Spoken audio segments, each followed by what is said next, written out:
സംസാരിക്കില്ല. കുറെ കാലം കഴിഞ്ഞ് 6, 7, 8, 9 മാസമൊക്കെ ആവുമ്പോ ഇങ്ങനെ സംസാരിക്കാൻ തുടങ്ങുകയാണ്. അപ്പൊ ആ കുട്ടി എപ്പോഴെങ്കിലും നിങ്ങളെ വീട്ടിലൊരു കുട്ടി ഉപ്പ എനിക്ക് മിഠായി വേണമെന്ന് പറഞ്ഞിട്ടുണ്ടോ? പറയില്ല. അങ്ങനെ ഒരു പൂർണ്ണ സെന്റൻസ് സംസാരിക്കാൻ കുട്ടിക്ക് കഴിയില്ല. മിഠായി മിഠായി എന്നേ പറയൂ, അല്ലേ? മിഠായി എന്നേ പറയും. മിഠായി എന്ന് പറയാം, ആദ്യം മുട്ടായിയാ അല്ലേ, പിന്നെയാണത് മിഠായി ആയി വരിക. എല്ലാം അങ്ങനെ വൃത്തിയായി വരില്ല. അങ്ങനെ ചാറ്, ചോറ്, ഉമ്മ, ഉപ്പ, മിഠായി, അപ്പു എന്നൊക്കെ പറഞ്ഞിട്ട് ഇങ്ങനെ വരുന്ന ഒരു കാലം. അതിന്റെ അപ്പുറം ഒന്നും പറയാൻ കഴിയില്ല. സെന്റൻസുകൾ പറയാൻ, ആദ്യം വാക്യങ്ങൾ പറയാൻ മാത്രമാണ് പഠിക്കുന്നത്. വാക്യങ്ങൾ, കേവല വാക്യങ്ങൾ പറയാൻ മാത്രമാണ് ആദ്യം പഠിക്കുന്നത്. സെന്റൻസുകൾ, വാചകങ്ങൾ പറയാനാകുന്നത് വളരെ വൈകിയാണ്. ആദ്യം കലിമത്തുകൾ പറയും, പിന്നെ കലാമിലേക്ക് കടക്കും. അങ്ങനെയാണ് ശൈലി. എന്നാൽ ഈസ എന്ന കുട്ടി ആദ്യം തന്നെ ഒരു നീണ്ട കലിമത്താ പറഞ്ഞത്. ഈ കുട്ടിനോട് ചോദിച്ചോന്ന് പറഞ്ഞപ്പോ ആ നാട്ടുകാർ ചോദിച്ചു, മറിയമേ, ജാള കുതിരയാക്കരുത്, ഈ തൊട്ടിലിൽ കിടക്കുന്ന കുട്ടിയോട് ഞങ്ങൾ സംസാരിക്കുകയാണ്. കൈഫ നുകല്ലിമു മൻ കാന ഫിൽ മഹ്ദി സുബിയ്യ. തൊട്ടിലിൽ കിടക്കുന്ന കുഞ്ഞിനോട് ഞങ്ങൾ എങ്ങനെയാ സംസാരിക്കുക? അപ്പൊ ഈ കുട്ടിന്റെ അടുത്തേക്ക് ചൂണ്ടിയിട്ട് തടി ഒഴിക്കാൻ നോക്കുകയാണെങ്കിൽ നടക്കൂല. ഇതിന്റെ ആളാരാന്ന് പറ, എവിടുന്നാ ഈ കുട്ടി ഉണ്ടായതെന്ന് പറ. നിന്റെ വാപ്പി ഇത്തരക്കാരനായിരുന്നില്ല, നിന്റെ ഉമ്മയും ഇത്തരക്കാരിയായിരുന്നില്ല. എത്രമാത്രം ക്ഷീണിപ്പിക്കുന്ന വാക്കാ. മക്കാന അബൂക്കി ഇംറഅ സൗഇൻ വമാ കാനത് ഉമ്മുക്കി ബഗിയ. നിന്റെ വാപ്പ മോശപ്പെട്ട ആളായിരുന്നില്ല, നിന്റെ ഉമ്മ തേവിടിശിയുമായിരുന്നില്ല. ഈ എവിടുന്ന് ഇത് പഠിച്ചത്? എന്നാല് ഭർത്താവില്ലാതെ പെട്ടെന്നൊരു സുപ്രഭാതത്തില് ബഹുമാനപ്പെട്ട മറിയം ബീവിക്ക് കുട്ടി ഉണ്ടാകുകയാണ്. നാട്ടുകാർ പറയും. അപ്പോഴാണ് ഫാഷാറത്തിലേക്ക് കുട്ടിയിലേക്ക് ഇങ്ങനെ ചൂണ്ടി മറിയം ബീവി, ഇതിനോട് ചോദിച്ചോളൂ. അപ്പൊ ആ കുട്ടി അങ്ങ് സംസാരിച്ചു, നീണ്ട ഒരു വാക്ക്. ഖാല ഇന്നി അബ്ദുല്ലാഹ്, ഇന്നി അബ്ദുല്ലാഹ്. ആദ്യം പറഞ്ഞ വാക്ക്, ഞാൻ അള്ളാഹുവിന്റെ അടിമയാണ്, ഞാൻ അള്ളാഹുവിന്റെ അടിമയാണ്. ഏറ്റവും ആദ്യം പറഞ്ഞത് എത്രാമത്തെ പേജിലാ മാഷെ? 308. അതെ, ഞാൻ അതിന്റെ ഒരു ലോങ് വാക്കാ പറഞ്ഞത് എന്ന് പറഞ്ഞപ്പോ പിന്നെ ഞാൻ അത് ഒന്ന് 307 അല്ലേ, സൂറത്ത് മറിയം 307 പേജ്. قال إني عبد الله آتاني الكتاب وجعلني نبيا وجعلني مباركا أينما كنت وأوصاني بالصلاة والزكاة ما دمت حيا وبرا بوالدتي ولم يجعلني جبارا شقيا والسلام علي يوم ولدت ويوم أموت ويوم أبعث حيا. നമ്മളെ കുട്ടി ഒരു 8 മാസമാകുമ്പോ അമ്മ എന്ന് പറഞ്ഞാൽ തന്നെ അമ്മക്ക് വലിയൊരുന്നാളാ അല്ലേ? എന്റെ കുട്ടി വർത്താനം പറയാൻ തുടങ്ങിയാറില്ല. ഇത് പ്രസവിച്ച് അന്ന് തന്നെ സംസാരിക്കാൻ ഇത്രയും നീണ്ട കലിമത്ത്. അപ്പൊ പറഞ്ഞത് മുഴുവൻ ഈസ നബി ആദ്യം സംസാരിച്ച വാക്കാണ്. എന്തൊക്കെ അതിൽ പെട്ടു. ഇന്നി അബ്ദുല്ലാഹ്, നിശ്ചയം ഞാൻ അല്ലാഹുവിന്റെ അടിമയാണ്. ഈസ നബി ആദ്യം സംസാരിക്കുന്നത് ഞാനൊരു അത്ഭുത പടപ്പാണ് എന്ന് പറയാൻ പോകുകയാണ്. പക്ഷേ അതിന്റെ മുമ്പ് ഈസ നബി സംസാരിക്കുന്നത് ഞാൻ അല്ലാഹുവിന്റെ അടിമയാണ്. കാരണം ഈസാ നബിയുടെ ഈ അത്ഭുത ജനനത്തെ തുടർന്ന് ഒരു കൂട്ടർ വഴിപിഴക്കാൻ കാത്തു നിൽക്കുന്നുണ്ട്. ഈസ നബിയെ അള്ളാഹിന്റെ പുത്രനാക്കാൻ കാത്തു നിൽക്കുന്നുണ്ട്. അവർക്ക് മറുപടി പറഞ്ഞിട്ടാണ് ആദ്യം സംസാരം തുടങ്ങുന്നത്. നിങ്ങൾ എന്നെ ദൈവമൊന്നും ആക്കരുത്, ഞാൻ അള്ളാഹിന്റെ അടിമയാണ്. ഇന്നി അബ്ദുല്ലാഹ്, ഇന്നി അബ്ദുല്ലാഹ്, ഞാൻ ഇലാഹല്ല, ഞാൻ അള്ളാഹുവിന്റെ അടിമയാണ്. ആതാനിയൽ കിതാബ്, അള്ളാഹു എനിക്ക് കിതാബ് നൽകി. വജഅലനി നബിയൻ, എന്നെ നബിയാക്കിയിരിക്കുന്നു. വജഅലനി മുബാറക്കൻ, എവിടെയുണ്ടോ അവിടെ ബറക്കത്തുണ്ടാവും. എന്നെ അള്ളാഹ് ബറക്കത്തുള്ളവനാക്കിയിട്ടുണ്ട് എന്റെ സാന്നിധ്യം കൊണ്ട്. ഐനമാ കുന്തു, ഞാൻ എവിടെയാണോ ആ സ്ഥലത്തിന് ബറക്കത്തുണ്ടാവും. വജഅലനി മുബാറക്കൻ ഐനമാ കുന്തു, ഞാൻ എവിടെയാണെങ്കിലും അവിടെ ബറക്കത്തുണ്ടാകും. ഒരു കൂട്ടം ആളുകളുടെ ഇടയിൽ ഞാൻ ഉണ്ടെങ്കിൽ ആ സദസ്സിൽ ബറക്കത്തുണ്ടാകും. ഒരു റൂമിൽ ഞാൻ ഉണ്ടെങ്കിൽ ആ റൂമിൽ ബറക്കത്തുണ്ടാവും. വജഅലനി ഐനമാ മുബാറകൻ ഐനമാ കുന്തു എന്ന് പറഞ്ഞാൽ ഞാൻ ഒരു മഹാനാണ്. അല്ലാഹ് അറിയിച്ചു കൊടുക്കാതൊക്കെ. വഔസാനി ബിസ്സലാത്തി വസ്സകാത്തി മാ ദുംതു ഹയ്യ, ഞാൻ ജീവിച്ചിരിക്കുന്ന കാലത്തോളം നിസ്കാരവും നോമ്പും വേണമെന്ന് അല്ലാഹു എന്നോട് വസിയ്യത്ത് ചെയ്തു. വബർറൻ ബിവാലിദതി, എന്റെ ഉമ്മാനോട് കടപ്പാടുകൾ നിർവഹിക്കണം, ഉമ്മയുമായി നല്ല ബന്ധത്തിലാവണം, ഉമ്മക്ക് ഗുണം ചെയ്യണം എന്നും അല്ലാഹു എന്നോട് കൽപ്പിച്ചിരിക്കുകയാണ്. വബർറൻ ബിവാലിദതി, വബർറൻ ബിവാലിദതി. കണ്ടോ നിങ്ങൾ, ഉമ്മാക്ക് ഗുണം ചെയ്യണമെന്ന് അല്ലാഹു എന്നോട് കൽപ്പിച്ചു. ഉമ്മാക്ക് ഗുണം ചെയ്യണമെന്ന് കൽപ്പിച്ചു. വാപ്പാന്റെ വർത്താനം തന്നെയല്ല. കാരണം എന്താ? ബഹുമാനപ്പെട്ട ഈസാ നബിക്ക് വാപ്പല്ല. അതുകൊണ്ട് വാപ്പാന്റെ കാര്യം ആലോചിക്കും വേണ്ട. ഉമ്മനെ മാത്രം തൃപ്തിപ്പെടുത്തിയാൽ മതി, ഉമ്മക്ക് ഖിദ്മ ചെയ്താൽ മതി. നേരെ മറിച്ച് ഈ പേജിന്റെ തൊട്ടിപ്പുറത്തെ പേജിലുണ്ടാവും സക്കരിയ നബിയുടെ യഹ്യ എന്ന കുട്ടിയെ പറ്റി അല്ലാഹ് പറയുന്നുണ്ട്. വബർറൻ ബിവാലിദൈഹി, വബർറൻ ബിവാലിദൈഹി, ആ കുട്ടി മാതാപിതാക്കൾക്ക് ഗുണം ചെയ്യുന്ന കുട്ടിയാണ്. വലം യകുൻ ജബ്ബാറൻ നസിയ, പോക്കിരിയല്ല കുട്ടി, മാതാപിതാക്കൾക്ക് ഗുണം ചെയ്യുന്ന കുട്ടിയാണ്. മാതാപിതാക്കൾ, കാരണം സക്കരിയ നബിയുടെയും ഭാര്യയുടെയും മകനാണ് യഹ്യാ നബി. പാപ്പയുണ്ട്, ഉമ്മയുണ്ട്, അപ്പൊ രണ്ടാക്കും ഗുണം ചെയ്യണം. ഈ കുട്ടി പറയുന്നു ബർറൻ ബിവാലിദതി, എനിക്ക് എന്റെ ഉമ്മാന്റെ കാര്യമേ നോക്കാനുള്ളൂ, കാരണം എനിക്ക് വാപ്പയില്ല. എല്ലാ സംശയങ്ങളുടെയും വേരറുക്കുകയാണ്. വബർറൻ ബിവാലിദതി വലം യജഅൽനി ജബ്ബാറൻ ശഖിയ, എന്നെ പരാജിതനായ ഒരു പോക്കിരിയാക്കിയിട്ട് അല്ലാഹ് പടച്ചിട്ടില്ല. ഞാൻ വളരെ സഹിഷ്ണുതയും സമാധാനവും സ്നേഹവും ഒക്കെ ഉള്ള ആളാണ്. കറക്റ്റ്. ബഹുമാനപ്പെട്ട ഈസാ നബി അലൈഹി ഇസ്ലാമിന്റെ ചരിത്രം അങ്ങനെയായിരുന്നു. തീരെ ആരോടും ദേഷ്യപ്പെടാത്ത അവസ്ഥ. ഞാൻ അതിലേക്ക് വരില്ല, ഈ വിഷയം വിശദീകരിക്കുന്നില്ല, അത് നമുക്ക് പിന്നെ പറയാം. മാത്രമല്ല പലപ്പോഴും പറഞ്ഞതുമാണ്. വസ്സലാമു അലയ്യ യൗമ വുലിതു വയൗമ അമൂതു വയൗമ ഉബ്അസു ഹയ്യ, ഞാൻ ചില്ലറക്കാരനല്ല. ഞാൻ ജനിച്ച ദിവസവും ഞാൻ മരിക്കുന്ന ദിവസവും ഞാൻ പുനരുത്ഥാനം എനിക്ക് നൽകപ്പെടുന്ന ദിവസത്തിലും എനിക്ക് അല്ലാഹുവിന്റെ രക്ഷയുണ്ട്, സമാധാനമുണ്ട്, ശാന്തിയുണ്ട്, എനിക്ക് സലാമത്തുണ്ട്. 3 ദിവസവും ഉണ്ട്. 3 ദിവസവും ഉണ്ട് എന്ന് പറഞ്ഞാൽ ഒരു മനുഷ്യ ജീവിതത്തിലെ പ്രധാനപ്പെട്ട 3 ടേണിംഗ് പോയിന്റുകളാണ് ജന്മദിനം, മരണദിനം, പുനരുത്ഥാന ദിനം. അത് 3 നന്നായാൽ അൽഹംദുലില്ലാഹ് രക്ഷപ്പെട്ടു. അള്ളാഹു നമുക്കും അത് നന്നാക്കി തരട്ടെ. ബഹുമാനപ്പെട്ടവര് പറഞ്ഞു, എനിക്ക് ആ എല്ലാ ദിവസവും രക്ഷയുണ്ട്. ഇങ്ങനെ അങ്ങോട്ട് സംസാരിച്ചിട്ട് ഈ കുട്ടി ഒരു അത്ഭുത കുട്ടിയാട്ടോ എന്ന് ലോകം അങ്ങോട്ട് വിധി എഴുതുകയാണ്. അങ്ങനെ ഉണ്ടായത്. ഞാൻ പറഞ്ഞു വന്നത് എന്തേ, ഈ നീണ്ട സംസാരം തുടങ്ങുമ്പോ അത് തുടങ്ങിയത് ഇന്നി അബ്ദുല്ലാഹ് പറഞ്ഞ. കാരണം എന്താ? ഈസാ നബിയെ ഇലാഹാക്കുന്നവർക്കുള്ള മറുപടിയാണത്. എന്നെ ഇലാഹാക്കരുത് എന്നുള്ള മറുപടിയാ. എന്നതുപോലെ ആലു ഇമ്രാൻ എന്ന സൂറ അള്ളാഹ് തുടങ്ങുന്നത് ഇമ്രാന്റെ കുടുംബത്തെ ഇലാഹാക്കരുത് എന്ന് പറഞ്ഞുകൊണ്ടാ. അല്ലാഹു ലാ ഇലാഹ ഇല്ലാഹു, അല്ലാഹു അല്ലാതെ ഇലാഹില്ല. അൽ ഹയ്യുൽ ഖയ്യൂം, അല്ലാഹ് മാത്രമേ ആരാധിക്കപ്പെടാൻ യഥാർത്ഥത്തിൽ അർഹനായിട്ടുള്ളൂ എന്ന് പറയുമ്പോൾ എന്ത് ചെയ്യണം? ആരാധിക്കപ്പെടാൻ അർഹനായവൻ, നേരത്തെ ചർച്ച ചെയ്താണ്, സൂചിപ്പിച്ചാൽ മതി ജസ്റ്റ്. അവൻ എന്ത് ചെയ്യണം? എന്നെന്നും ജീവിച്ചിരിക്കുന്നവനാവണം. മരണമുള്ള ഒരാളെ ആരാധിക്കുന്നതിൽ ഒരർത്ഥവുമില്ല. മരണമുള്ള ഒരാളെ ആരാധിക്കുന്നതിൽ ഒരർത്ഥവുമില്ല. എന്നും നമ്മളെ കാര്യം നോക്കാൻ ഇവിടെ ജീവനോടെ നിലനിൽക്കുന്ന ഒരാളെ ആരാധിച്ചിട്ട് കാര്യമുള്ളൂ. അപ്പോ അത് അല്ലാഹുവാണ്. അൽ ഹയ്യ്, അവൻ എന്നെന്നും ജീവിച്ചിരിക്കുന്നവനാണ്. അൽ ഖയ്യൂം, സ്വയം അവന് നിലനിൽപ്പുണ്ട്, അവൻ എന്നും ജീവിച്ചിരിക്കും, ഉണർന്നിരിക്കും. അല്ലെ? ആ അൽ ഹയ്യുൽ ഖയ്യൂമിന്റെ വിശദീകരണമാണല്ലോ നമ്മള് അന്ന് ആയത്തുൽ കുർസിയിൽ പഠിച്ച ലാ തൗഖുദുഹു സിനത്തും വലാ നൗമുൻ ലഹു മാ ഫിസ് സമാവാതി വമാ ഫിൽ അർദ് തുടർന്നുള്ള ഭാഗങ്ങൾ.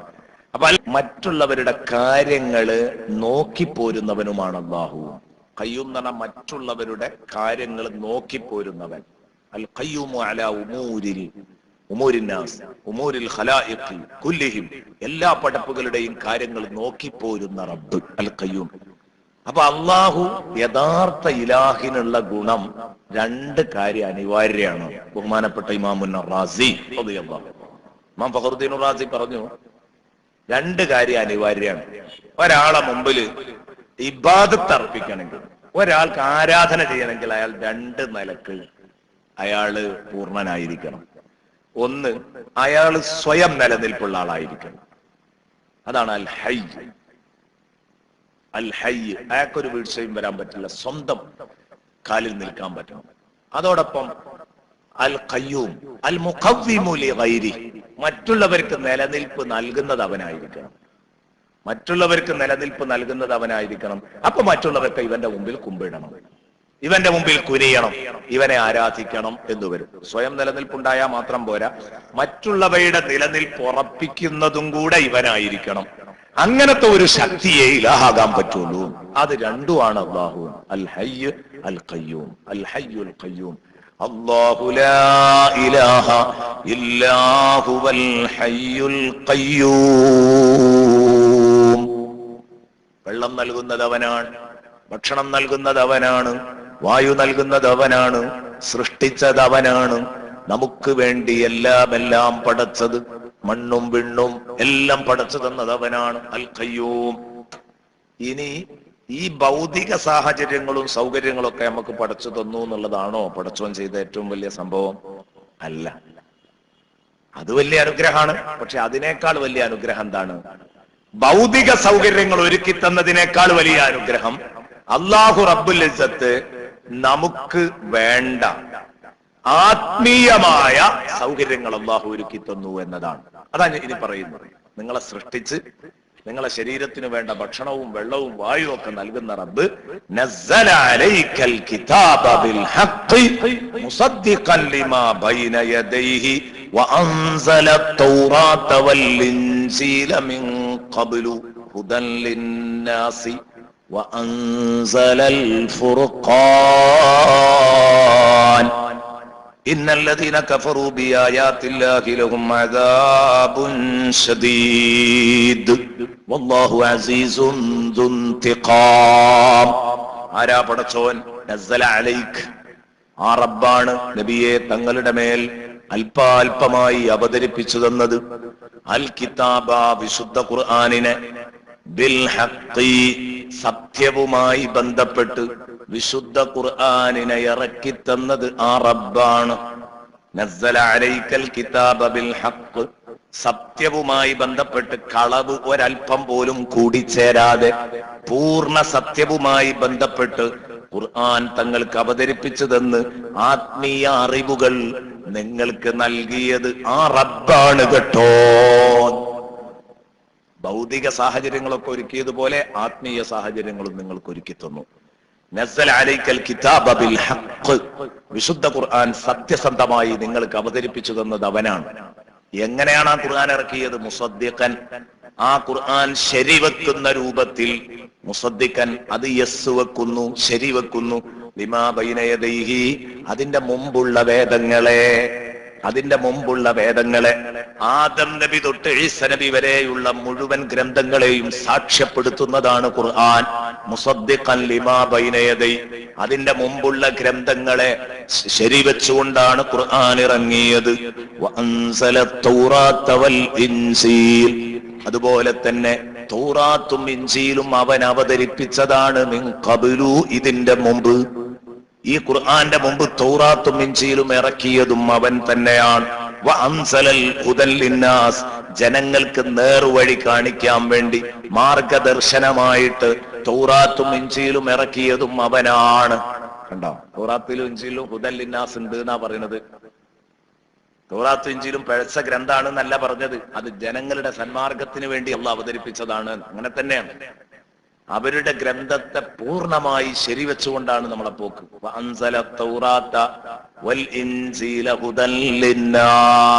എപ്പോഴാ അത് വഷളായത്? ഇവല കൈകടത്തലുകൾ വന്നപ്പോഴാ, വെട്ടലും തിരുത്തലും വന്നപ്പോഴാണ് വഷളായത്. അള്ളാഹു ഇറക്കിയ തൗറാത്തിനും ഇൻജീലിനും ഒരു കുഴപ്പമില്ല. وأنزل التوراة والإنجيل من قبل مصدق هدى للناس وأنزل الفرقان, സത്യാസത്യ വിവേചനമായ ഖുർആനും നമ്മൾ അവതരിപ്പിച്ചു തന്നു തങ്ങളെ. ഇവിടെ ചെറിയൊരു വിഷയം ഉണ്ടാവും. എന്താ? നസ്സല അലൈക്കൽ കിതാബ് ആദ്യം പറഞ്ഞു, പിന്നെയും പറഞ്ഞു അൻസലൽ ഫുർഖാൻ. വഅൻസലൽ ഫുർഖാൻ. ഇവിടെയാണ് ഒന്ന് ആഴത്തിൽ ആലോചിക്കേണ്ടത്.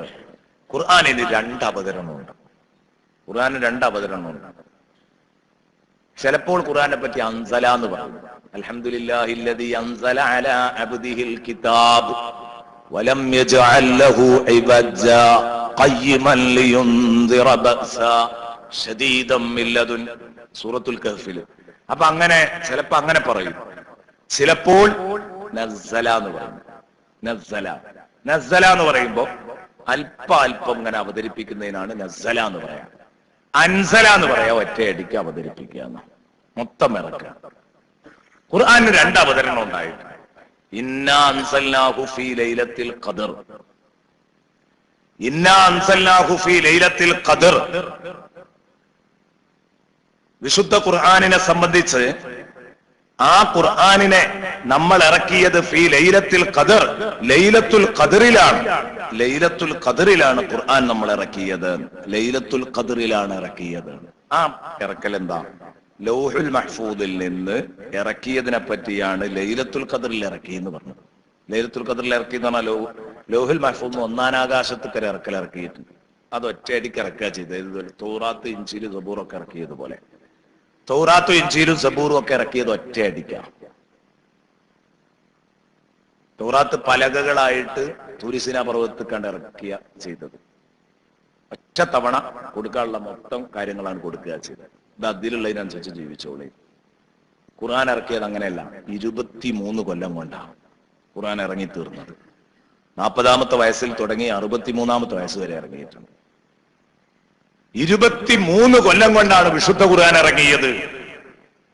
അല്പാൽപ്പം ആവശ്യത്തിനനുസരിച്ച്, ഉമ്മത്തിന്റെ ആവശ്യത്തിനനുസരിച്ച് ഖുർആൻ ഇങ്ങനെ ഇറക്കി. ആദ്യം എന്ത് ചെയ്തു? ലൗഹുൽ മഹ്ഫൂദിൽ നിന്ന് ഒന്നാം ആകാശത്തേക്ക് ഒറ്റയടിക്ക് ഇറക്കി. അതാണ് ലൈലത്തുൽ ഖദറിൽ ഇറക്കി എന്ന് പറഞ്ഞത്. പിന്നെ അൻസൽനാഹു ഫീ ലൈലത്തിൽ, അൻസല എന്ന് പറഞ്ഞാൽ അതാണ്. പിന്നെ എന്ത് ചെയ്തു? നസ്സല, പതുക്കെ പതുക്കെ. വഖുർആനം ഫറഖ്നാഹു لتقرأه على الناس على مكث ونزلناه تنزيلا. ഖുർആൻ പറഞ്ഞു. ഈ അല്പാൽപ്പായിട്ട് ഖുർആൻ ഇറക്കാണ്ടായ സാഹചര്യമാണ് വിശദീകരിക്കുന്നത്. സൂറത്തുൽ ഇസ്രാഇന്റെ അവസാനം, ഏറ്റവും അവസാനം. വഖുർആനൻ ഫറഖ്നാഹു, വിശുദ്ധ ഖുർആനിനെ നമ്മൾ അല്പാൽപമായിട്ട് ഇങ്ങനെ അവതരിപ്പിച്ചു. അതെന്തിനാണ്? വിട്ടുപിരിച്ച് അവതരിപ്പിച്ചു എന്ന് പറഞ്ഞാൽ ഒറ്റയടിക്കല്ല. കുറച്ച് ആയത്തുകൾ, അല്ലെങ്കിൽ ഒരു സൂറത്ത്, അല്ലെങ്കിൽ ഒരായത്ത്, അങ്ങനെയൊക്കെ കുറേശ്ശെ ഇങ്ങനെ അവതരിപ്പിച്ചത് എന്തിനാണ്? സമൂഹത്തില് അന്ന് ഉമ്മത്തില് നിലനിൽക്കുന്ന ചില ഇഷ്യൂസിനുള്ള മറുപടിയായിരുന്നു ഓരോ ആയത്തുകളും അല്ലെങ്കിൽ ഓരോ സൂറത്തുകളും. ഒരു ചൂട് പിടിച്ച വിഷയം ഉമ്മത്തിൽ ഇങ്ങനെ നിൽക്കുമ്പോൾ അതിന് പരിഹാരം കിട്ടണം. അപ്പൊ ഖുർആനിലെ ഒരു ഭാഗം അതിന് പരിഹാരമാണ്. അതെന്നെ ഇറക്കും. അത് ആദ്യം റെഡിയാണ്. പക്ഷെ ഇറക്കുന്നത് അതിനെ ചൊല്ലിയായിരിക്കും. ഇതെന്തിനാ നബി എങ്ങനെ നമ്മൾ ഖുർആനെ അല്പാൽപ്പായിട്ട് ഇറക്കിയത്? ലിതഖറഅഹു അലന്നാസ് അലാ മുക്സിൻ, സാവകാശം തങ്ങൾ ജനങ്ങൾക്ക് അത് ഓതി കൊടുക്കാൻ. അല്ലെ, ഒരു 10 ആയത്ത് ഇറങ്ങിയാൽ അത് കാണാതെ പഠിക്കാൻ സുഖം ഉണ്ടാവും. മാത്രമല്ല, ഒരു വിഷയത്തോടനുബന്ധിച്ച് കിട്ടുമ്പോൾ അത് പെട്ടെന്ന് ഹൃദയത്തിലാണ് പതിയും. അങ്ങനെയാണ് സ്വഹാബത്ത് ഇതിങ്ങനെ ഹൃദയസ്ഥ. നേരെ മറിച്ച് ഒറ്റയടിക്ക് ഒന്നായിട്ട് കണ്ടിറക്കാം 30 ജുസുവാണ് മനപ്പാടാക്കുക. അത് കുറച്ച് പണിയുള്ള കാര്യമാണ്. പക്ഷെ കുറേശ്ശെ മാത്രമല്ല, അത് മനസ്സിൽ നല്ലോണം പതിയും ചെയ്യും. അബൂജഹൽ ഇങ്ങനെ പോക്കിരിത്തരം കാട്ടുമ്പോ റസൂലുള്ളാഹിക്കെതിരെ ഇങ്ങനെ ഉറഞ്ഞു തുള്ളുമ്പോ അപ്പം കിട്ട ഇറങ്ങാണ്.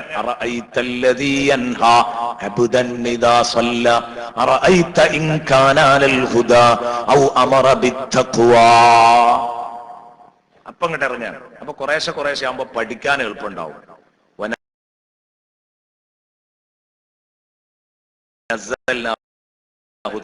ഇനി വേറെ ഒരു സ്ഥലത്ത് ഖുർആൻ പറഞ്ഞത് നിങ്ങളെ ഹൃദയത്തിന് നമ്മൾ കരുത്ത് നൽകാനാണ്. അപ്പൊ നബി സല്ലല്ലാഹു അലൈഹി വസല്ലം തങ്ങൾ അഭിമുഖീകരിച്ചു കൊണ്ടിരിക്കുന്ന പ്രശ്നങ്ങൾക്കുള്ള മറുപടിയായിട്ട് അബൂജഹൽ നബി തങ്ങളെ ചവിട്ടാൻ വന്നു. അപ്പൊ ഇറങ്ങി അറായിത്തല്ലദീ യൻഹാ അബ്ദൻ ഇദാ സ്വല്ല, എന്റെ അടിമ നിസ്കരിക്കാൻ പോകുമ്പോ ആ അടിമയെ തടയാൻ വന്ന പഹയനെ തങ്ങൾ കണ്ടിട്ടുണ്ടോ തങ്ങളെ? അപ്പൊ നബിക്ക് ഒന്നും കൂടെ ധൈര്യം കൂടും. അല്ലെ, അത് നേരത്തെ അവിടെ പറഞ്ഞു വെക്കുന്നതിനേക്കാൾ ധൈര്യം കൂടും ആ വിഷയത്തിനോടനുബന്ധിച്ച് അത് കണ്ട് ഇറങ്ങുമ്പോ. അപ്പൊ നബി തങ്ങളുടെ മനസ്സിന് കരുത്തേകാനാണ് നമ്മൾ ഖുർആൻ അല്പാൽപമായി ഇറക്കിയത്. അപ്പൊ 2 അവതരണമുണ്ട്. ഒന്ന്, ലൗഹുൽ മഹ്ഫൂദിൽ നിന്ന് ഒന്നാം ആകാശത്തേക്ക് ഒറ്റയടിക്ക് ഇറക്കി. അവിടുന്ന് അങ്ങോട്ട് പതുക്കെ പതുക്കെ ആവശ്യാനുസരണം ഇറക്കി കൊണ്ടുവന്നു. ഇതാണ് രണ്ടെണ്ണം പറയാൻ കാരണം, നസ്സലയും അൻസലയും പറയാൻ കാരണം. അൻസല തൗറാത്ത് വൽ ഇൻജീല, കണ്ടോ, തൗറാത്ത് ഇൻജീലൊക്കെ ഇറക്കിയത് ഒറ്റയിരിക്ക. അത് പറഞ്ഞപ്പോ അക്കൂട്ടത്തിൽ പറഞ്ഞതാണ് അങ്ങനെ ഒരു അവതരണം ഖുർആനിലുണ്ട് കേട്ടോ. അൻസലൽ ഫുർഖാൻ, സത്യാസത്യ വിവേചന ഗ്രന്ഥമായ വിശുദ്ധ ഖുർആനിനും അങ്ങനെ ഒരു അവതരണമുണ്ട്. ഇപ്പറഞ്ഞത് അതല്ല, അല്പാൽപ്പം ഇറക്കി എന്നാണ് ആദ്യം പറഞ്ഞത്. ഇന്നല്ലദീന കഫറൂ ബിആയാത്തില്ലാഹ്, അല്ലാഹുവിന്റെ ആയത്തുകളെ കൊണ്ട് നിഷേധിക്കുന്നവർ, ലഹും അദാബുൻ ശദീദ്, അവർക്ക് ശക്തമായ ശിക്ഷയുണ്ട്. അള്ളാഹുവിന്റെ ആയത്തുകളെ നിഷേധിക്കുന്നവർക്ക് ശക്തമായ ശിക്ഷയുണ്ട്. ഇങ്ങനെ അള്ളാഹു താല നിങ്ങളെ കാര്യത്തിനും വേണ്ടി ഇറക്കിത്തന്ന ഈ വിശുദ്ധ ഖുർആനിൽ വിശ്വസിക്കാത്ത ജൂതന്മാരെ, നസാറാക്കളെ നിങ്ങൾ അല്ലാഹു വിടൂല. ഇന്നല്ലദീന കഫറൂ ബിആയാത്തില്ലാഹി ലഹും അദാബുൻ ശദീദ്. കാരണം ഈ ഖുർആനിൽ വിശ്വസിക്കുകയാണെങ്കിൽ ആദ്യം വിശ്വസിക്കേണ്ടിയിരുന്നത് ആരാ? ജൂതന്മാരും ക്രിസ്ത്യാനികളുമാണ്. അവർ മുശ്രിക്കീങ്ങളോട് എപ്പോഴും പറയാറുണ്ടായിരുന്നു അത്രേ, നബി വരുവോളും പോലും പറഞ്ഞിരുന്നു. കാരണം തൗറാത്തിൽ ഇങ്ങനെ വായിക്കല്ലേ, അറേബ്യയിൽ നിന്നൊരു നബി വരും, ഒരു യതീം കുട്ടി വരും, നബിയായിട്ട് വരും, അവരുടെ ഗുണങ്ങൾ ഇതൊക്കെ പറഞ്ഞിട്ട് ഇവർ എപ്പോൾ പറയും, നിങ്ങളെ കൂട്ടത്തിൽ നിന്ന് ഒരു നബി വരാണ്ട്, മുപ്പര് വരുമ്പോ പിന്നെ ഞങ്ങൾ കാത്തുക്കൂല, ഞങ്ങൾ മുപ്പരൊപ്പം നിൽക്കും, എന്നിട്ട് നിങ്ങളെ എതിർക്കും. കാരണം ഇവര് ബഹുദൈവാരാധകരും ഇവരും വിശ്വാസികളും ആയിരുന്നു അന്ന്.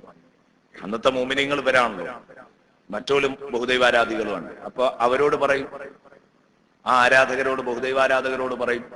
അപ്പൊ അവര് പറയത്രേ തിരിച്ച്, ഞങ്ങളെ കുടുംബത്തിൽ നിന്നല്ലേ വരിക, അപ്പൊ പാകണ്ടെങ്കിൽ ഞങ്ങൾ അദ്ദേഹത്തിന്റെ ഒപ്പം നിൽക്കും, നിങ്ങളെ എതിർക്കും. ഓല് തിരിച്ചും പറയും. വന്ന് നോക്കുമ്പോ രണ്ടൂട്ടർക്കും വിശ്വസിക്കാനാവൂല. അതാണ്ടായത്. വന്ന് നോക്കുമ്പോ രണ്ടൂട്ടർക്കും ഈ പണിക്കാവൂല. അതാണ് അല്ലാഹു തആല സൂറത്തുൽ ബയ്യിനയിൽ പറഞ്ഞത്, ലം യകുനിൽ ലദീന കഫറൂ മിൻ അഹ്ലിൽ കിതാബി വൽ മുശ്രികീൻ മുൻഫക്കീൻ ഹത്താ തഅതിയഹുൽ ബയ്യിന റസൂലുൻ മിനല്ലാഹി യത്ലൂ. റസൂൽ വരണ്ട താമസമുള്ളൂ ഇനി നന്നാകാൻ. ഇപ്പൊ എന്തേയായി കളിയാക്കി ചോദിക്കണം. റസൂലിന് വന്നാ മതിയായിരുന്നു രണ്ടൂട്ടർക്കും നന്നാവാൻ. അപ്പൊ വന്ന് നോക്കുമ്പോ രണ്ടൂട്ടർക്കും ആവൂലല്ലോ ഈ പണിക്ക് എന്ന് അല്ലാഹു തആല മറുപടി പറയും സൂറത്തുൽ ബയ്യിനയുടെ തുടക്കത്തിൽ. അപ്പൊ അതാണ്, ഇവരാണ് ആദ്യം വിശ്വസിക്കേണ്ടിയിരുന്നത് വിശ്വസിക്കുകയാണെങ്കിൽ. പക്ഷെ വിശ്വസിച്ചില്ല. അപ്പൊ അല്ലാഹ് പറഞ്ഞു, മറ്റുള്ളവരെക്കാൾ ശിക്ഷ കിട്ടും നിങ്ങൾക്ക്. കാരണം നിങ്ങൾക്ക് സത്യത്തിന്റെ അംശം വന്നവരാ, എത്തിയവരാ. എന്നിട്ട് നിങ്ങൾ ഈ സത്യത്തെ മണ്ണിട്ട് മൂടുകയാണ്. മനഃപൂർവ്വം നിങ്ങൾക്കറിയാം ഇത് സത്യാണെന്ന് അറിയാം, എന്നിട്ട് നിങ്ങൾ മണ്ണിട്ട് മൂടുകയാണ്. അബ്ദുല്ലാഹി ഇബ്നു സലാം റളിയല്ലാഹു അൻഹു, അബ്ദുല്ലാഹി ഇബ്നു സലാമും സയ്യിദ് ഇബ്നു സഅയ്യയും കഴിഞ്ഞ തവണ നമ്മൾ പറഞ്ഞ ഇവരൊക്കെ ഇസ്ലാമിലേക്ക് കടന്നു വന്നവരാ. അബ്ദുല്ലാഹി ഇബ്നു സലാം മുസ്ലിം ആകാൻ ഇങ്ങനെ വന്ന് നിൽക്കുമ്പോഴാണല്ലോ റസൂലുള്ളാഹി സ്വല്ലല്ലാഹി അലൈഹി വസല്ലം തങ്ങളുടെ അടുത്ത് വന്നു ഇസ്ലാം ആകാൻ പറഞ്ഞു. മുത്തുനബി സ്വല്ലല്ലാഹി അലൈഹി വസല്ലം കലിമ ചൊല്ലിക്കൊടുത്തു. അബ്ദുല്ലാഹി ഇബ്നു സലാം ഇങ്ങനെ നിൽക്കുമ്പോഴാ ജൂതന്മാർ ഇങ്ങനെ പോകുന്നത് കണ്ടു. അബ്ദുല്ലാഹി ഇബ്നു സലാം പറഞ്ഞു, ഇവരെത്ര വലിയ കള്ളന്മാരാം, തിരിയണമെങ്കിൽ നബിയെ ഞാൻ ഇപ്പൊ കാണിച്ചു തരാം. അബ്ദുല്ലാഹി ഇബ്നു സലാം റസൂലുള്ളാഹിന്റെ അകത്തേക്ക് അങ്ങോട്ട് മാറി നിന്നു. എന്നിട്ട് പറഞ്ഞു, നിങ്ങൾ അവരെ വിളിച്ചിട്ടേ നിങ്ങളെ കിതാബിൽ എന്നെ പറ്റി മദ്ഹ് പറയുന്നില്ലേ, എന്റെ വിശേഷണങ്ങൾ പറയുന്നില്ലേ എന്ന് ചോദിച്ചു നോക്കുക. ഇല്ലാന്നേ ഓല് പറയുള്ളൂ. ഇഞ്ചീലിൽ മുഴുവനും നബിയെ തങ്ങളുടെ വസ്ഫുകൾ, ഔസാഫുകൾ, വിശേഷണങ്ങൾ പറയുന്നുണ്ട്. ഇവരില്ലാന്നേ പറയുള്ളൂ എന്ന് ചോദിച്ചു നോക്കിയാൽ നബി തങ്ങൾ വിളിച്ചു. അപ്പൊ വെറുതെ കള്ളം പറയണ്ട, ഞങ്ങളെ കിതാബിൽ നിന്നെ പറ്റി ഒരു അക്ഷരമില്ല. അപ്പോ അബ്ദുല്ലാഹി ഇബ്നു സലാം പറഞ്ഞു, അത് അവര് പറയുകയാണെങ്കിൽ നിങ്ങൾ ചോദിക്കണം, അബ്ദുല്ലാഹി ഇബ്നു സലാമിനെ പറ്റി എന്താ നിങ്ങളെ അഭിപ്രായം ചോദിക്കണം. ഇയാൾ മുസ്ലിമായ കഥ അയാളെ അറിയില്ല, ഇവരറിയില്ല. ഇയാളിപ്പോ ഒന്ന് മുസ്ലിമായതാണ്. അപ്പൊ റസൂലുള്ളാഹി ചോദിച്ചു, അബ്ദുല്ലാഹി ഇബ്നു സലാമിന് തൗറാത്ത് അറിയോ, ഇൻജീൽ അറിയോ, എന്താ നിങ്ങളെ അഭിപ്രായം എന്ന് വെച്ചു. അപ്പൊ പറഞ്ഞു, തൗറാത്താണ്. ജൂതന്മാരുടെ കൂട്ടത്തിൽപ്പെട്ട ആളായിരുന്നു ഇദ്ദേഹം. അപ്പൊ തൗറാത്ത് അറിയോ? അപ്പൊ ഇവര് പറഞ്ഞു, ഓ നന്നായി അറിയാം, അദ്ദേഹത്തിന്റെ അത്ര അറിവുള്ള ഒരൊറ്റ പണ്ഡിതനും ഞങ്ങളെ കൂട്ടത്തില്ല. അദ്ദേഹം ഈ വിഷയത്തെ കുറിച്ച് എന്ത് പറയുന്ന നിങ്ങളെ കാഴ്ചപ്പാട്? അപ്പൊ അവര് പറഞ്ഞു, അദ്ദേഹത്തെ നീ വിളിച്ച് ചോദിക്കുകയാണെങ്കിൽ മുഹമ്മദെ അവരെപ്പോഴോ പറയും, നിന്നെപ്പറ്റി ഒരു വാക്കും തൗറാത്തിലില്ല. കാരണം തൗറാത്ത് പഠിച്ച ആളാണ് അബ്ദുല്ലാഹി ഇബ്നു സലാം. ഇവര് പറഞ്ഞു. അപ്പോഴാണ് അബ്ദുല്ലാഹി ഇബ്നു സലാം അകത്തുനിന്ന് ഇങ്ങനെ ഇറങ്ങി വന്നത്, നബിയെ തൗറാത്ത് നിറയെ തങ്ങളുടെ വിശേഷണങ്ങളാണ്. അപ്പൊ ഇവര് പറഞ്ഞു, അവനൊരു ചുക്കും അറിയില്ല. ഇതാ സംഭവം, ഇവനൊരു ചുക്കും അറിയില്ല എന്നാണ്. കാരണം സ്വഭാവതാണ്, സത്യത്തിന്റെ പക്ഷത്ത് നിൽക്കുമ്പോ അതുവരെ ആൾ ഉഷാറായിരിക്കും, സത്യം പറഞ്ഞ ആൾക്ക് കുഴപ്പ, ആള് മോശക്കാരനാണ്. ബഹുമാനപ്പെട്ട അബ്ദുല്ലാഹി ഇബ്നു സലാം പറഞ്ഞു, കൊണ്ടുവരാൻ പറയും നബിയെ തൗറാത്ത്. അപ്പൊ വായിക്കാം, ധൈര്യം ഉണ്ടെങ്കിൽ വായിക്കട്ടെ. കൊണ്ടുവന്ന് റജ്മിന്റെ ആയത്ത് ഇതിലുണ്ടോ അല്ലേ എന്നുള്ളൊരു തർക്കവും, ഏത് വ്യഭിചാരികളെ എറിഞ്ഞു കൊല്ലണം എന്നുള്ള ആയത്തുണ്ടോ, ഉണ്ട് എന്ന് അബ്ദുല്ലാഹിബ്നു സലാം പറഞ്ഞു, ഇല്ല എന്ന് അവരും പറഞ്ഞു. അങ്ങനെ വായിക്കാൻ പറഞ്ഞപ്പം വായിച്ചപ്പം ആ ആയത്ത് വന്നപ്പം ഇവരവിടെ എത്തിയപ്പോ അത് വായിക്കുമ്പോ ഇവരുടെ കൂട്ടത്തില് കുസൃതിക്കാരനായ ഒരുത്തൻ, തന്ത്രക്കാരനായ ഒരുത്തൻ കൈ ഇങ്ങനെ പൊത്തി വെച്ചിട്ട് അതിന്റെ ബാക്കി വായിച്ചു. അബ്ദുല്ലാഹിബ്നു സലാം ദൂരെ നിന്ന് പറഞ്ഞു, നബിയെ ആ കൈ വെച്ചതിന്റെ ചുവട്ടിലാണ് അതുള്ളത്. അവൻ ആ കൈ വെച്ചതിന്റെ ചുവട്ടിലാണ് ആ വരിയുള്ളത്, എടുത്തു വായിക്കാൻ പറയുന്നു. അബ്ദുല്ലാഹിബ്നു സലാം അത്രയും വിവരം ഉണ്ടായിരുന്നു തൗറാത്തിനെ കുറിച്ച്, വ്യക്തമായ കാഴ്ചപ്പാടുണ്ടായിരുന്നു അബ്ദുല്ലാഹിബ്നു സലാം റളിയല്ലാഹു അൻഹു. മഹാനവറുകളുടെ ബർക്കത്ത് കൊണ്ട് അല്ലാഹു നമ്മളെ നന്നാക്കി തരട്ടെ. ഏതാവട്ടെ, ഇന്നല്ലദീന കഫറൂ ബി ആയാത്തില്ലാഹി, അല്ലാഹുവിന്റെ ആയത്തുകളെ കൊണ്ട് നിഷേധിച്ചവർ, ലഹും അദാബുൻ ശദീദ്, അവർക്ക് വേദനയുള്ള ശിക്ഷ കിട്ടാൻ പോവുകയാണ്, ശക്തമായ ശിക്ഷ കിട്ടാൻ പോവുകയാണ്. അല്ലാഹു അസീസുൻ ദുൻതിഖാം, അല്ലാഹു അജയ്യനാൻ. അശക്തനായ ഒരാളുടെ ശിക്ഷയാണെങ്കിൽ ഭയപ്പെടണ്ട, അല്ലാഹ് അസീസാണ്. അല്ലാഹ് പിടിച്ച് ശിക്ഷിക്കാൻ ഒരുങ്ങിയാൽ ഒരു പരിഹാരം നിങ്ങളെ മുമ്പിൽ ഉണ്ടാവൂല, നിങ്ങൾ കുടുങ്ങും. അപ്പൊ അല്ലാഹു തആല അസീസാണോ? അസീസായ റബ്ബ് ശിക്ഷിക്കുന്നു പറഞ്ഞാൽ ഒന്ന് കണ്ണു തുറന്നോളണം. വല്ലാഹു അസീസുൻ, അവന്റെ ശക്തമായ ശിക്ഷ നിങ്ങൾക്ക് വരാനിരിക്കുന്നു എന്നാ പറയുന്നത്. വല്ലാഹു അസീസുൻ ദുൻതിഖാം, അവൻ പ്രതികാരം ചോദിക്കാൻ നിന്നാൽ എല്ലാ അർത്ഥത്തിലും പ്രതികാര സ്വഭാവമുള്ളവനാണ് അല്ലാഹു. അവന്റെ ശക്തിയെ നേരിടാൻ നിങ്ങൾക്ക് കഴിയില്ല. പ്രതികാരം വീട്ടാൻ സാധിക്കുന്ന അജയ്യനാണ് അല്ലാഹു, അതതിന്റെ അർത്ഥം. അല്ലാഹു അസീസുൻ ദുൻതിഖാം, പ്രതികാരമുടയ അജയ്യനാണ് അല്ലാഹു. ദുൻതിഖാം, പ്രതികാരമുടയ അജയ്യനാണ് പടച്ച റബ്ബ്. അല്ലാഹു റബ്ബുൽ ഇസ്സത്ത് പ്രതികാരം ചോദിക്കാൻ ഒരുങ്ങാണെങ്കിൽ നിങ്ങൾക്കൊന്നും ചെയ്യാൻ കഴിയില്ല.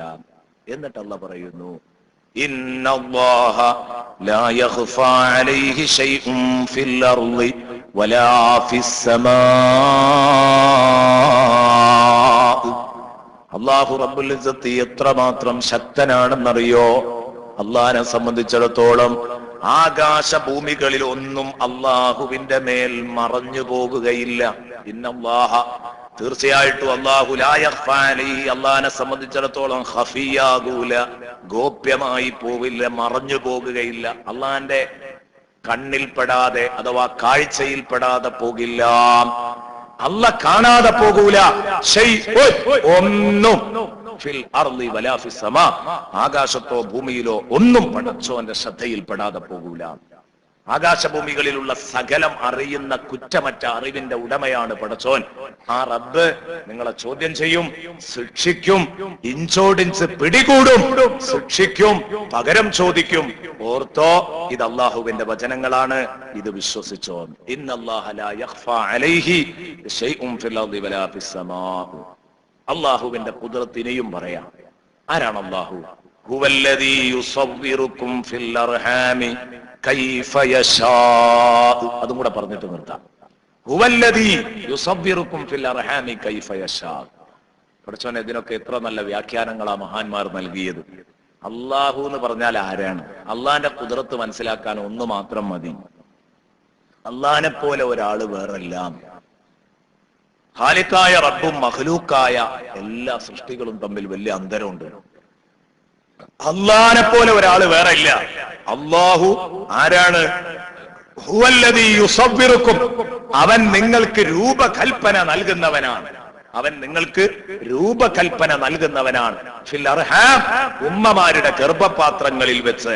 കൈഫ യശാ, അവൻ ഉദ്ദേശിക്കുന്നത് പോലെ രൂപഭാവം നൽകിയവനാണ് അല്ലാഹു. അത് പോരെ? അള്ളാന്റെ ഖുദ്റത്ത് മനസ്സിലാക്കാൻ പറ്റിയ ഏറ്റവും നല്ല വാക്കാണ് ഇന്നല്ലാഹ ഹുവല്ലദീ യുസവ്വിറുക്കും ഫിൽ അർഹാമി കൈഫ യശാ. ഹുവല്ലദീ യുസവ്വിറുക്കും ഫിൽ അർഹാമി കൈഫ യശാ.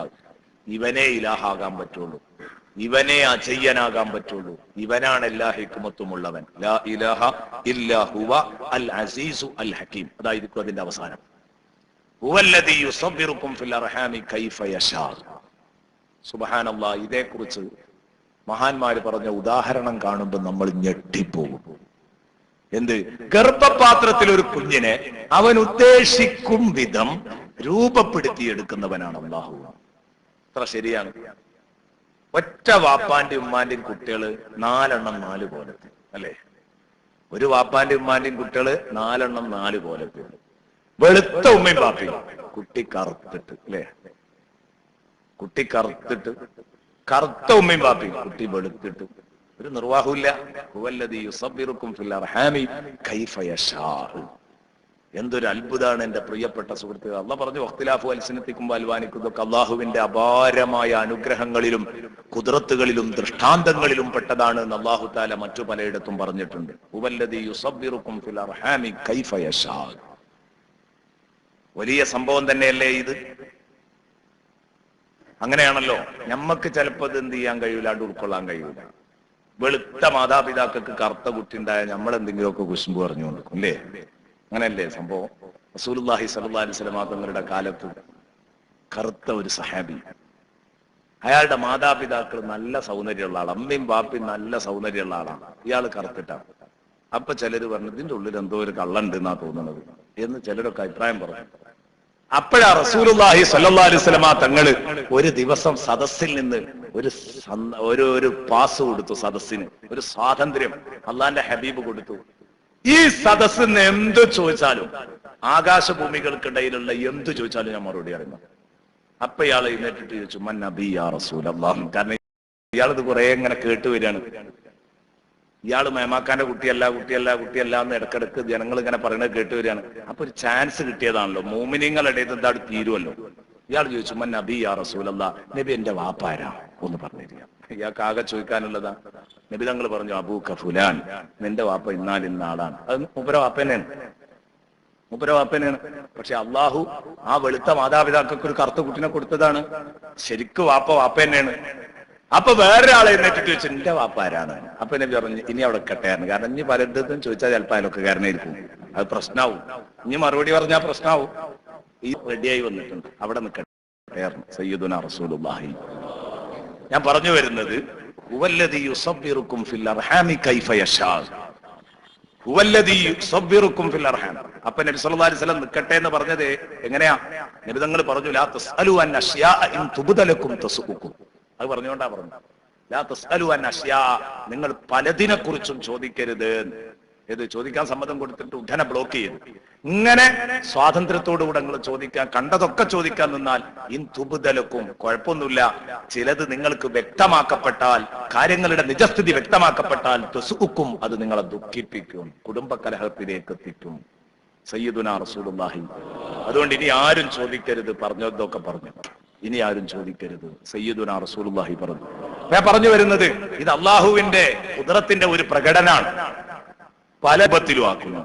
ഇനി അവിടെ മഹാന്മാര് വിശദീകരിച്ച എനിക്ക് ഏറ്റവും അത്ഭുതം തോന്നിയ ഒരു വിശദീകരണമുണ്ട്. ഒരു മഹാൻ പറയാണ്, നമ്മുടെ കൂട്ടത്തില് സാധാരണ ഒരു സാധനം ഒരാൾ ഉണ്ടാക്കുക, അതിനാദ്യം ഒരു അച്ചുണ്ടാക്കും, ഒരു മൂശ. ആ മൂശയിലിട്ട് വാർത്താണ് അതുണ്ടാക്കുക. അതിന് അദ്ദേഹം പറഞ്ഞൊരു ഉദാഹരണം ഉണ്ട്. ഒരു സാധനം നമ്മൾ ഇന്ന രൂപത്തിൽ വരണം എന്ന് വിചാരിച്ചാൽ അതിനനുസരിച്ചുള്ള ഒരു മൂശ നമ്മൾ തയ്യാറാക്കും. ഉദാഹരണം ലെക്സ് സോപ്പ്. ആ ലെക്സ് സോപ്പിന്റെ ലെക്സ് എന്ന എഴുത്തും അതിന്റെ ആകൃതിയൊക്കെ ചിലപ്പോ ലെക്സ് പൊങ്ങിയാണ്ടാകുക, തടവി നോക്കിയാൽ ഇങ്ങനെ ലെറ്റർ ഇങ്ങനെ കയ്യിൽ ഇങ്ങനെ തടയും. ചിലപ്പോ അത് കുഴിഞ്ഞിട്ടുണ്ടാകുക, കുഴിയായിട്ട്. ഇത് രണ്ടും ഉണ്ടാകുന്നത് രണ്ട് മൂശയിലിട്ട് വാർത്തിട്ടാണ്, അല്ലേ? രണ്ട് എന്ന് പറഞ്ഞാൽ അതിന്റെ അച്ചിന്റെ മാറ്റാണ്. അച്ചിൽ ഈ ലെക്സ് എന്ന് എഴുതിയതിൽ കുഴിഞ്ഞിട്ടാണെങ്കിൽ ഇവിടെ മുഴച്ചു വരും, അവിടെ മുഴച്ചിട്ടാണെങ്കിൽ ഇവിടെ കുഴിഞ്ഞും വരും. അത്രേ അതിന്റെ അർത്ഥമുള്ളൂ. സാധനം കുഴിയണമെങ്കിൽ അവിടെ മുഴക്കണം, ഇവിടെ മുടക്കണമെങ്കിൽ അവിടെ കുഴിയണം. അതാണ് അതിന്റെ പ്രത്യേകത. അപ്പൊ ഇത് അച്ചിനനുസരിച്ചാണ് വരുന്നത്. എന്നാൽ പിന്നെ ഇതേ രൂപത്തിൽ കുറെ സോപ്പുകൾ മനുഷ്യൻ ഇങ്ങനെ ഉണ്ടാക്കുക ഈ അച്ച് വെച്ചിട്ട്. അതേസമയം ലോകത്ത് കോടാനക്കോടി മനുഷ്യന്മാരെ അള്ള പടച്ചിട്ട് ഒരാളെ പോലെ എന്നാ അത് ഗർഭപാത്രത്തിൽ അച്ച് കൊണ്ടേ വെച്ചിട്ട് ഒരാൾക്കുള്ളത് അങ്ങനെ വാർക്കണതാ? അല്ല.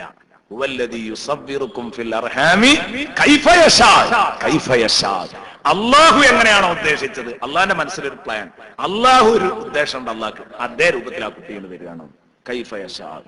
മൂശയില്ല, അച്ചില്ല, അള്ള ഉദ്ദേശിച്ചതുപോലെ സ്വയം ആ കുട്ടി ഇങ്ങോട്ട് രൂപപ്പെടുന്നു. അങ്ങനെ ഒരു മൂക്ക്, അങ്ങനെ ഒരു കണ്ണ്, അങ്ങനെ ഒരു ചെവി, അള്ളാഹു ഉദ്ദേശിച്ചതുപോലെയുള്ള നിറം, വലുപ്പം ഒക്കെ. എന്തൊരു അത്ഭുതമാണ് ഇത്! അള്ളാഹ്ക്ക് മാത്രമേ കഴിയുള്ളൂ, നമുക്ക് ഇങ്ങനെ കഴിയൂല. കൈഫ യശാ പടക്കാൻ നമുക്ക് കഴിയൂല. അതാണ് പറഞ്ഞത് ഹുവല്ലദീ യുസവ്വിറുക്കും ഫിൽ അർഹാമി കൈഫ യശാ. ഒരേ വാപ്പയുടെ ബീജം ഒരേ ഉമ്മയുടെ ഗർഭപാത്രത്തിൽ നിന്ന് വന്നപ്പം മൂന്നും മൂന്ന് കോലത്തിലാണ്, നാലും നാല് കോലത്തിലാണ്. ഞാൻ കിടന്ന ഗർഭപാത്രത്തിൽ മൂന്നാള് കിടന്നിട്ടുണ്ട്, മൂന്നാളും മൂന്ന് കോലത്തിലാ, രണ്ടാണും ഒരു പെണ്ണും. എന്റെ ഉമ്മയുടെ ഗർഭപാത്രത്തിൽ നിന്ന് വന്നവർക്ക് മൂന്ന് രൂപങ്ങളാണ്, മൂന്ന് ശരീര പ്രകൃതികളാണ്. എന്തേ കാരണം? ഹുവല്ലദീ യുസവ്വിറുക്കും ഫിൽ അർഹാമി കൈഫ യശാ. എന്റെ വാപ്പയല്ല അത് തീരുമാനിക്കുന്നത്, എന്റെ ഉമ്മയല്ല തീരുമാനിക്കുന്നത്. അങ്ങനെ ആയിരുന്നെങ്കിൽ നമ്മളെയൊക്കെ കുട്ടികൾ നമ്മൾ വിചാരിച്ച മാതിരി വരികയാണെങ്കിൽ പൊരേത്തെ കുട്ടികളൊക്കെ എങ്ങനെ ഉണ്ടാവും? നമ്മളൊന്ന് ആലോചിച്ചിട്ട്. നമ്മൾ വിചാരിച്ചതുപോലെ നമ്മളെ കുട്ടികൾ ഉണ്ടാകുന്നതെങ്കിൽ പൊരയിലെ കുട്ടികളൊക്കെ എന്തൊരു മട്ടുണ്ടാവും അല്ലേ? നമ്മൾ വിചാരിച്ച ഇതില്ല വരിക, അള്ളാഹ് വിചാരിച്ചതുപോലെയാണ് കുട്ടികൾ വരിക. ഹുവല്ലദീ യുസവ്വിറുക്കും ഫിൽ അർഹാമി കൈഫ യശാ. ലാ ഇലാഹ ഇല്ലാ ഹുവൽ അസീസുൽ ഹകീം. അല്ലാഹുവല്ലാതെ ഒരൊറ്റ ഇലാഹുമില്ല ആരാധിക്കാൻ അർഹനായിട്ട്. നേരത്തെ പറഞ്ഞു കഴിഞ്ഞു, അവനാണ് അജയ്യൻ, അവനാണ് യുക്തി തന്ത്രങ്ങളുള്ളവൻ. അവന്റെ യുക്തിയെ തോൽപ്പിക്കാൻ പറ്റുന്ന ഒരു ഹക്കീം വേറെയില്ല. അതാണ് ഈ കാണുന്നതൊക്കെ, ഈ കുറ്റമറ്റ പ്രവർത്തനങ്ങളും വേലകളും. ലാ ഇലാ എന്നിട്ട് ഇവനെ വിട്ട് നിങ്ങൾ ആരെയാണ് ആരാധിക്കുന്നത്? ലാ ഇലാഹ ഇല്ലല്ലാഹ്, ലാ ഇലാഹ ഇല്ലാ ഹുവൽ അസീസുൽ ഹകീം. ഇനി ഹുവല്ലദീ അൻസല അലൈക്കൽ കിതാബ്, അത് അടുത്ത ആഴ്ച പറയാം. എന്നതും കൂടെ തീർക്കണം എന്ന് കരുതിയതാണ്. എന്തായാലും തീരൂല. അടുത്ത ആഴ്ച ഇൻഷാ അല്ലാഹ് ചർച്ച ചെയ്യാം. സൂറത്തു ആലു ഇംറാനിൽ നിന്ന് 6 ആയത്തുകൾ അൽഹംദുലില്ലാഹ് നമ്മൾ പോതി. 5 ആയത്തുകൾ, 1 അലിഫ് ലാം മീമാണ്. 5 ആയത്തുകളുടെ വ്യാഖ്യാനങ്ങൾ നമ്മൾ പറഞ്ഞു. സർ ദുആ ചെയ്യാൻ പറഞ്ഞിട്ടുണ്ട്. നമ്മുടെ ക്ലാസ്സിലെ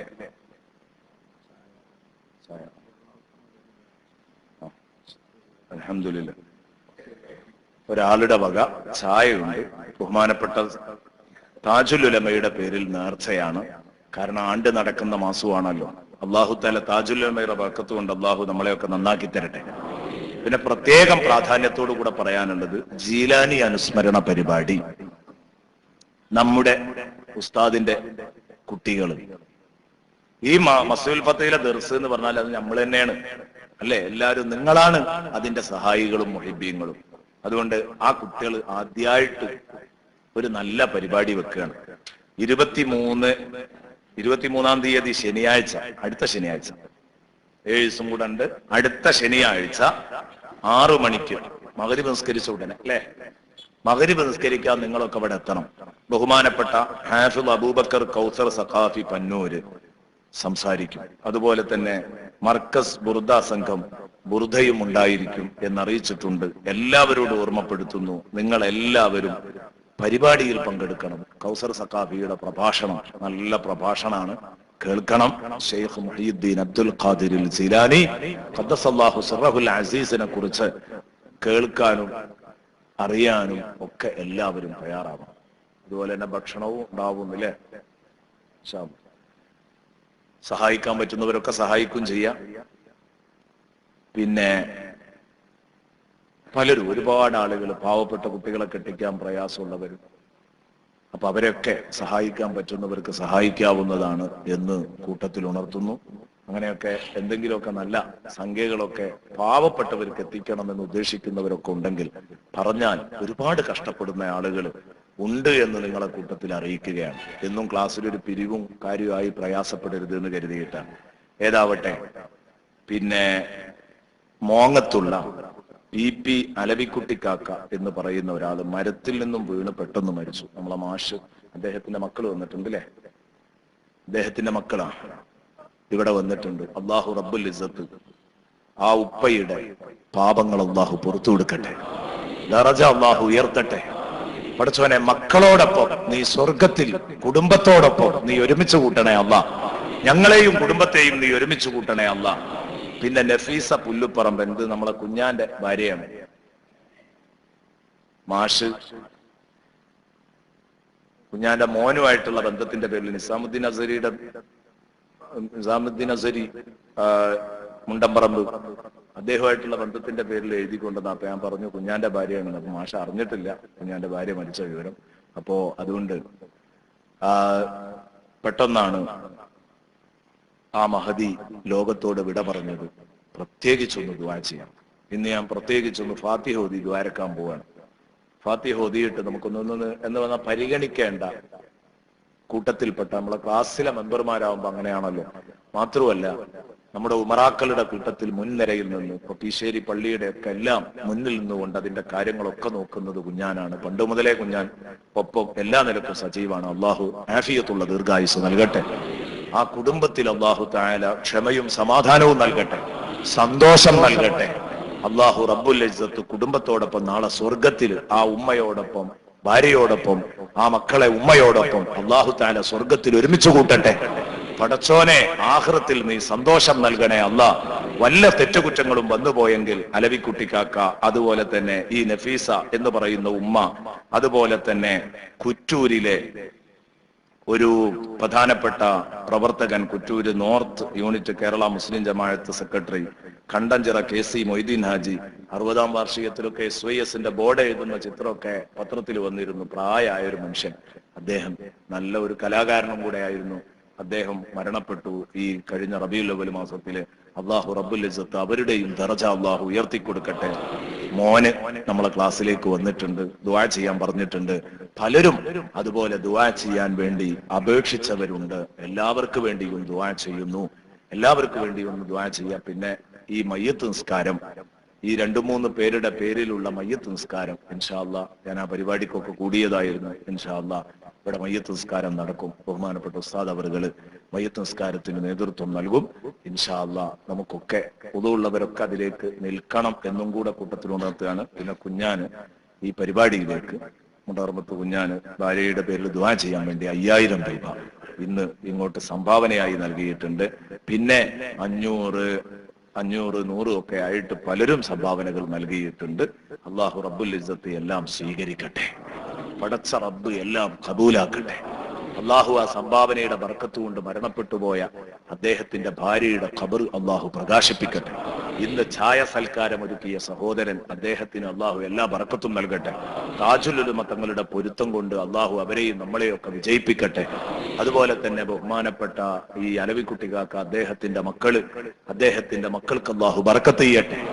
അള്ളാഹു തആല സുന്നത്തി ജമാഅത്തിന് വേണ്ടി പ്രവർത്തിച്ച് ജീവിച്ച് മരിക്കുന്നവരിൽ അള്ളാഹു അവരെയും നമ്മളെയൊക്കെ പെടുത്തട്ടെ. ദീനിനെ മഹബത്ത് വെക്കുന്നവരാക്കി മാറ്റട്ടെ. ദീനിന് വേണ്ടി പ്രവർത്തിച്ച് മരിക്കുന്നത് കൊണ്ടുള്ള ലാഭങ്ങൾ വലുതാണ്. പടച്ചോനെ ആ കൂട്ടത്തിൽ അവരെയും ഞങ്ങളെയും നീ ഉൾപ്പെടുത്തണേ അല്ലാഹ്. പടച്ചോനെ എല്ലാവരെയും ഉൾപ്പെടുത്തണേ അല്ലാഹ്. പടച്ചവനെ അർഹമുർ-റഹീമായ റബ്ബേ, ഞങ്ങൾക്ക് ജീവിതത്തിൽ എപ്പോഴും കണ്ട് ആനന്ദിക്കാൻ കഴിയുന്ന ഒരു വലിയ ഭാഗ്യമാണ്. അതെ, ഇപ്പോ കുഞ്ഞാന്റെ ഭാര്യ മരിച്ചപ്പോ എത്ര ആളുകൾ മയ്യത്ത് നിസ്കാരത്തിന് പങ്കെടുത്തു, എത്ര ഉസ്താദുമാര്, എത്ര തങ്ങന്മാര്, എത്ര പ്രവർത്തകര്. എന്താ അതൊക്കെ? പ്രാസ്ഥാനിക ബന്ധം മാത്രം. ദീനിനെ മഹബത്ത് വെക്കുന്നു, സ്നേഹിക്കുന്നു എന്നുള്ളതിന്റെ ഒറ്റ പേരിലാണ്, വേറെ ഒന്നുമല്ല. അല്ലെ? എത്രയോ പണക്കാർ, എത്രയോ തറവാട്ടുകാർ, അവരുടെയൊക്കെ വീട്ടിൽ ആളുകൾ മരിക്കുമ്പോൾ ഇതുപോലെ കൂടൂല. ദീനിനോട് മഹബത്തുള്ളവരാകുമ്പോ അവരുടെ കൂടെ സാലിഹ്യങ്ങൾ വരും, ദുആ ചെയ്യും, ഒക്കെ ഉണ്ടാവും. അള്ളാഹുവെ എല്ലാം നീ കബൂലാക്കണേ അല്ലാഹ്. പടച്ചോനെ നീ കബൂലാക്കണേ അല്ലാഹ്. അപ്പൊ അതുകൊണ്ട് ആ ഉമ്മയുടെ പേരിലും കൂടെ നിയ്യത്താക്കിയിട്ട്, മറ്റ് നമ്മൾ പറഞ്ഞ 2-3 പേരുടെ പേരിലും നിയ്യത്താക്കിയിട്ട് ഒരു ഫാത്തിഹ ഓതി ഒരു 11 വട്ടം, കൂടുതലില്ല, 11 വട്ടം ലാ ഇലാഹ ഇല്ലല്ലാഹ് ചൊല്ലി നമുക്ക് അങ്ങ് ദുആ ചെയ്യാം. അൽ ഫാത്തിഹ. അഊദു ബില്ലാഹി മിനശ് ശൈത്വാനിർ റജീം. ബിസ്മില്ലാഹിർ റഹ്മാനിർ റഹീം.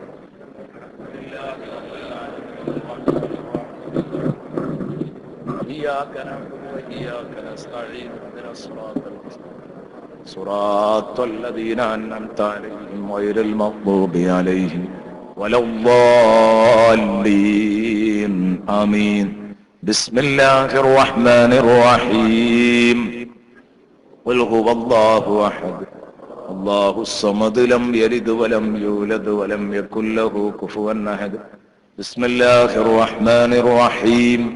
ഖുൽ ഹുവല്ലാഹു അഹദ് അല്ലാഹുസ് സമദ് ലം യലിദ് വലം യൂലദ് വലം യകുൽ ലഹു കുഫുവൻ അഹദ്.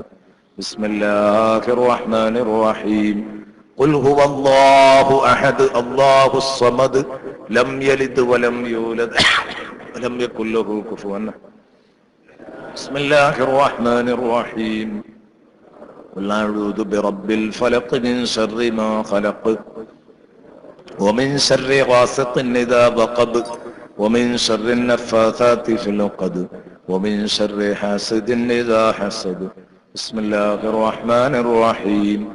ഖുൽ അഊദു ബിറബ്ബിൻ നാസ് മലിക്കിൻ നാസ് ഇലാഹിൻ നാസ് മിൻ ശർറിൽ വസ്വാസിൽ ഖന്നാസ് الذي يوسوس في صدور الناس من الجنة والناس جددوا إيمانكم ونفروا قلوبكم وزينوا ألسنتكم بقول لا إله إلا الله لا إله إلا الله لا إله إلا الله لا إله إلا الله لا إله إلا الله لا إله إلا الله لا إله إلا الله لا إله إلا الله لا إله إلا الله لا إله إلا الله الحمد لله رب العالمين حمدا يوافي نعمه ويكافئ مزيدا اللهم صل وسلم على رسولك سيدنا محمد وعلى آل سيدنا ومولانا محمد റഹ്മുർ-റഹീമായ റബ്ബേ, സാധുക്കളായ ഞങ്ങളുടെ എല്ലാ പാപങ്ങളും നീ പൊറുക്കണേ അല്ലാഹ്. ഞങ്ങളുടെ ഇൽമിലും തഖ്വയിലും നീ ഉയർത്തിത്തരണേ അല്ലാഹ്. ജീവിതത്തിൽ സംഭവിച്ചു പോയ പാകപ്പിഴവുകൾ അല്ലാഹുവേ പൊരുത്തപ്പെട്ടു തരണേ അല്ലാഹ്. ഞങ്ങൾ ഇവിടെ പറഞ്ഞ 2-3 വ്യക്തികൾ റഹ്മാനായ റബ്ബേ, ആ 2 സഹോദരന്മാരും സഹോദരിയും ജീവിതത്തിൽ എന്തു വന്നെങ്കിലും നീ അർഹമുർ-റഹീമാണല്ലോ അല്ലാഹ്. പൊരുത്തപ്പെട്ടു കൊടുക്കണം റഹ്മാനെ, പൊരുത്തപ്പെട്ടു കൊടുക്കണം റഹ്മാനെ. നാളെ കുടുംബത്തോടൊപ്പം സ്വർഗത്തിൽ ഒരുമിച്ച് കൂട്ടണേ അല്ലാഹ്. പടച്ചവനെ സ്വർഗത്തിൽ ഒരുമിച്ച് കൂട്ടണേ അല്ലാഹ്. പടച്ചവനെ അവർ നൽകിയ സംഭാവന കാരണമായി അവരുടെ ഖബറുകളിലേക്ക് നീ സന്തോഷങ്ങൾ നൽകണേ അല്ലാഹ്, സന്തോഷങ്ങൾ നൽകണേ അല്ലാഹ്. പടച്ചോനെ റഹ്മാനായ റബ്ബേ, ഈ വിശുദ്ധ ഖുർആൻ ക്ലാസിന്റെ വെളിച്ചം ആ ഖബറാളികൾക്ക് ഇപ്പോൾ നീ കാണിച്ചു കൊടുക്കണേ റഹ്മാനെ.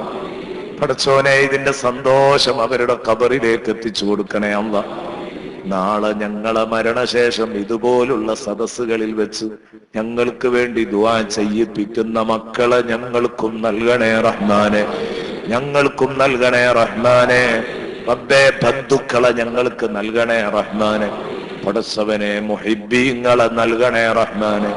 പടച്ചവനെ റഹ്മുർ-റഹീമായ റബ്ബേ, ആർക്കെങ്കിലും ഒരാൾക്ക് വിഷമമെത്തുമ്പോ എല്ലാവരും ഓടിക്കൂടുന്നു, സമാധാനിപ്പിക്കുന്നു, ദുആ ചെയ്യുന്നു. റബ്ബേ, ഈ ഒരു കൂട്ടായ്മ ഇത് സന്തോഷമുള്ള കൂട്ടായ്മയാക്കി നീ നിലനിർത്തണേ റഹ്മാനെ. പരസ്പരം ദുആ ചെയ്യാൻ പറ്റുന്ന ബന്ധമാക്കണം അല്ലാഹ്. നാളെ പരലോകത്ത് കാലിടറുകയാണെങ്കിൽ പരസ്പരം ഒരു കൈ ഒന്ന് താങ്ങാനും പിടിക്കാനും പറ്റുന്ന ബന്ധമാക്കണം അല്ലാഹ്. ഞങ്ങൾ ഉദ്ദേശിക്കുന്നത് പോലെയല്ല, പലപ്പോഴും ഞങ്ങളെ കൂട്ടത്തിൽ ഏറ്റവും മോശപ്പെട്ടവരായിരിക്കും ഒരു പക്ഷേ ഇതിന് പറ്റുന്നവരും. അല്ലാഹ്, പരസ്പരം ഒന്ന് കൈപിടിച്ച് രക്ഷിക്കാൻ പറ്റുന്ന ബന്ധമാക്കണേ അല്ലാഹ്. അല്ലാഹുവേ, മറ്റൊരു ലക്ഷ്യവും ഈ കൂട്ടായ്മക്ക് പിറകിലില്ല. അല്ലാഹുവേ, നിന്റെ ലോകത്ത്, നിന്റെ വീട്ടിൽ, ആഖിറത്തിൽ ഞങ്ങൾക്ക് സലാമത്ത് നൽകണേ അല്ലാഹ്. റബ്ബനാ തഖബ്ബൽ മിന്നാ ഇന്നക അൻതസ് സമീഉൽ അലീം വതുബ് അലൈനാ ഇന്നക അൻതത് തവ്വാബുർ റഹീം. ഒരുപാട് ആളുകൾ ദുആ വസിയത്ത് ചെയ്ത് പലതും നൽകിയിട്ടുണ്ട്. പടച്ചോനെ, സംഭാവനകൾ നൽകിയിട്ടുണ്ട്. അതിൽ രോഗികളുണ്ട്. അവരുടെ രോഗം നീ ശിഫയാക്കണം അല്ലാഹ്. രോഗികളുടെ രോഗം നീ ശിഫയാക്കണം അല്ലാഹ്. കെട്ടിക്കാൻ പ്രയാസപ്പെട്ട് നിൽക്കുന്ന പെങ്ങന്മാരുടെ കാര്യവും മറ്റുമൊക്കെ പറഞ്ഞവരുണ്ട്. റാഹത്താക്കി കൊടുക്കണേ അല്ലാഹ്. പടച്ചവനെ അർഹമുർ-റഹീമായ റബ്ബേ, അലർജി കാരണം വിഷമിക്കുന്നവരുണ്ട്. റബ്ബേ, നീ സുഖപ്പെടുത്തി കൊടുക്കണേ അല്ലാഹ്. റബ്ബേ, മക്കളുടെ കാര്യത്തിൽ എപ്പോഴും ദുആ ചെയ്യാൻ പറയുന്നവരുണ്ട്. അല്ലാഹ്, നീ ഏറ്റെടുക്കണം റഹ്മാനെ. അല്ലാഹുവേ, നീ പരിഹാരം നൽകണേ അല്ലാഹ്. ആമീൻ ബിറഹ്മതിക യാ അർഹമർ റഹീമീൻ. സ്വല്ലല്ലാഹു അലാ മുഹമ്മദ് സ്വല്ലല്ലാഹു അലൈഹി വസല്ലം. വുദൂഉള്ളവർ ഇങ്ങോട്ട് നിൽക്കുക, നിസ്കരിക്കണം. സ്വല്ലല്ലാഹു അലാ മുഹമ്മദ് സ്വല്ലല്ലാഹു അലൈഹി വസല്ലം. കുഞ്ഞാന്റെ ഭാര്യയുടെ മയ്യത്ത് നിസ്കരിച്ചവർക്ക് നിസ്കരിക്കുക, കാരണം വേറെ 2 മയ്യത്തുകളും കൂടെ ഉണ്ട്. സ്വല്ലല്ലാഹു അലാ മുഹമ്മദ് സ്വല്ലല്ലാഹു അലൈഹി വസല്ലം. സ്വല്ലല്ലാഹു അലാ മുഹമ്മദ് സ്വല്ലല്ലാഹു. നിസ്കരിക്കുക.